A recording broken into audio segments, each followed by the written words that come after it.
What's going on, everybody? It's EricRayweather back here, and in today's video we're going to be going over the latest roster / ratings update for Madden 20 just ahead of week 17, the last week of the regular season. We should also be getting some roster updates each week during the postseason. I believe the week after the Super Bowl is usually the final roster update of the year, so we'll still have a few more weeks of updates, but it's only going to pretty much be the teams that are playing in the postseason after next week. So usually they put this update out kind of like in the afternoon on Thursday.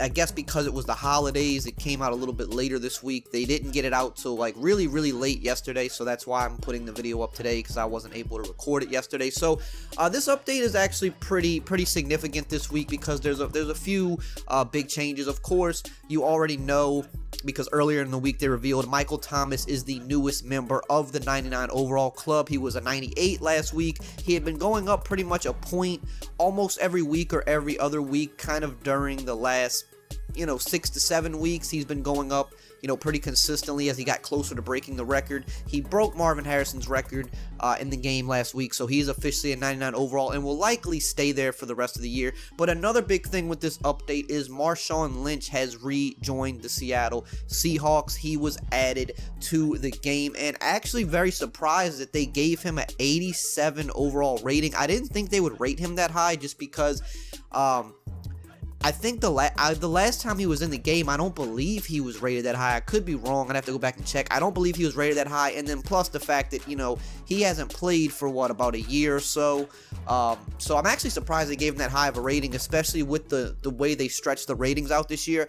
87 is pretty high this year. Like, whereas in the last couple of years, 87 could kind of be looked at as more of like like above average to like good, but whereas like an 87 now is like pretty close to elite with the way they stretch the ratings out. So I'm actually surprised they gave him that high of a rating just because he hasn't played in a while, but that's cool for Seahawks fans. He's in the game. He's the best running back on the Seahawks in the game, just one overall ahead of Chris Carson. So that should be interesting. We'll see what he does. He's going to be playing week 17 and in the postseason, so maybe he recaptures some of that magic that he had when he was with Seattle full time in his prime. So those are kind of the two big things. So now let's get into the actual updates themselves. So like we said, Michael Thomas is +1 to a 99. But really quickly, before we touch on everybody else that went up, I want to touch on one specific person that went down really quickly, because while Michael Thomas went up 1 to 99, they actually dropped Deandre Hopkins down 1 to a 98. And in my opinion, what I think this is, I don't know if this is 100% fact, but it's just kind of a theory I've been having since they've started to make the 99 overall club like a big deal. It seems like, especially lately, it seems like they try to not have multiple players at the same position in the 99 overall club. So if you have like Michael Thomas going up to 99 overall, it seems like they dropped DeAndre Hopkins down more so because of that, rather than because he deserved to go down one. Now, obviously, DeAndre Hopkins isn't having as good of a year as he did last year. Last year was like a crazy year for him, but he's still having a really good year. I don't know that he really deserved to drop to a 98, but I think that they just don't want to have multiple players at the same position there. Kind of like when they came in this year and they had Bobby Wagner as a 99, but they had Luke Kuechly as a 98, and a lot of people are like, well, they're both kind of 99 caliber. They're by far the best two linebackers in the game. I just don't think they want multiple players at the same position in the 99 club. That's just my opinion. I think that's why they dropped Hopkins down.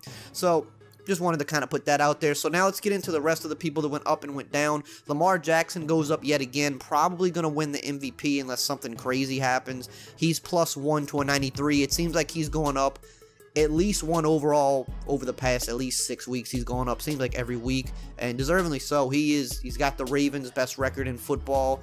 They're killing it, locked up the 1 seed in the AFC.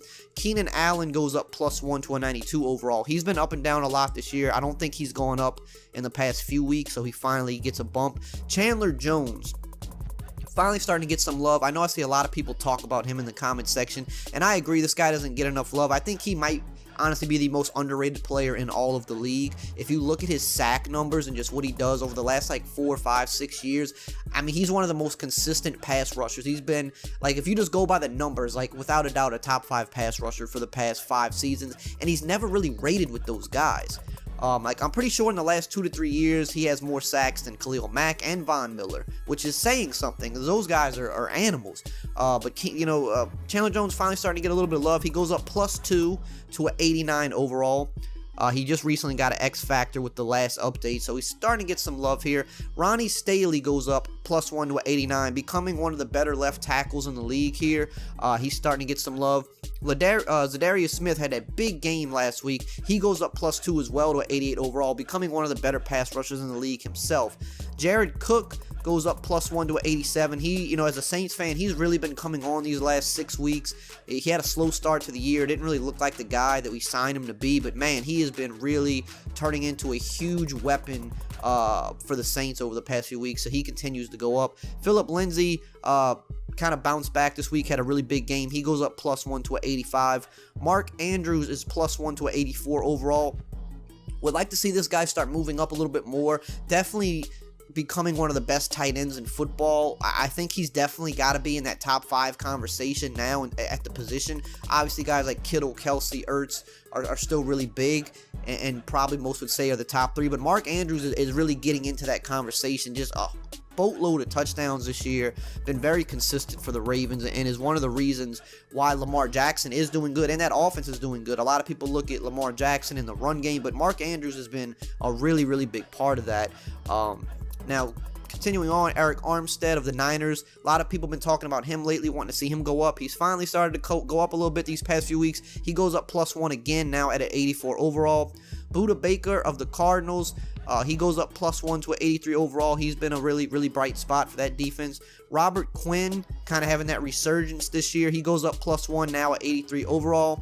Carson Wentz, after that big win, and he's been playing really good, and with the weapons he has right now, it's just ridiculous. He has the worst weapons in the league by far, because everybody's hurt. He's throwing the guys that probably shouldn't even be on the team.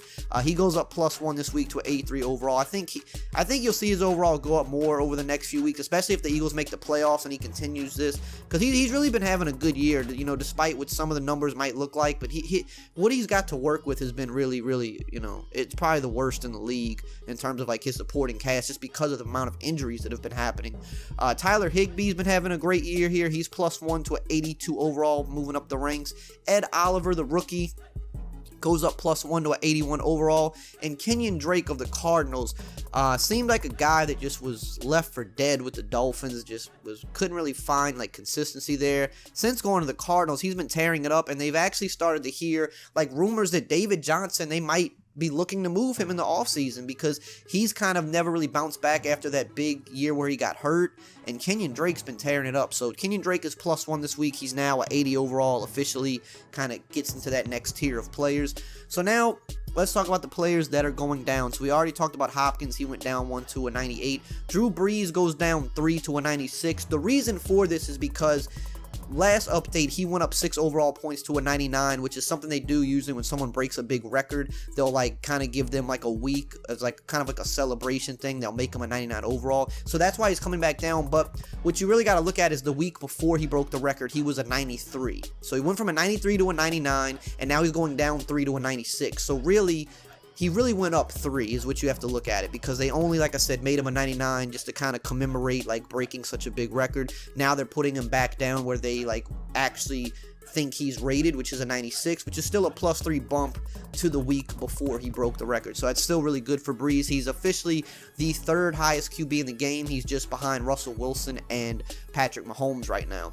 Trent Williams goes down 1 to a 92 overall. Amari Cooper goes down 1 to a 91 overall. He's been an up and down guy all year, but he did recently just get his X Factor in the game, so that's a pretty big kind of nod to him. But in terms of overall, he seems like he goes up 1, goes down 1 a lot. He's one of those guys, they kind of just up and down him all year long. Aaron Rodgers kind of been the same way this year. He's going down 1 yet again, now an 89 overall. He started the year at 90. I think he got up to a 92 at one point. He even got down to an 88 at one point. So he's just been up and down all year. Now he's back down to an 89, so he's out of that 90 club. Pretty sure people won't be happy about that, but I mean, I don't know what they keep touching his ratings a lot this year. Joe Staley goes down 1 to an 88.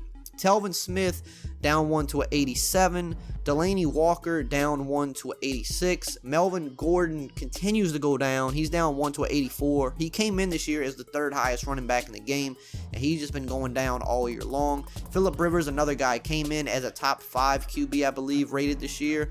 He might have even been the 3rd. He was up there pretty high because he had such a good year last year. He's been dropping all year. He's down 1 to an 84 as well. Jack Doyle of the Colts goes down 1 to an 83. Kirk Cousins, continuing to just kind of fold in prime time. He's just not, what is his record on Monday Night Football? Like 0-9 now. It seems like whenever those Monday Night Football, some of those big games, he just, for some reason, just has a bad game. And that was one of the worst games I've ever seen by Kirk Cousins. But granted, his O-line did him no favors at all.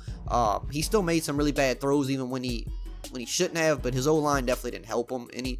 But he's down 1 to an 82 overall. William Jackson III down 1 to an 82 overall as well. And lastly, the last guy we'll touch on here is O.J. Howard, down 1 to an 81 overall. Somebody I was excited for this year. I thought he was going to take that next step. Just doesn't really seem to be doing it.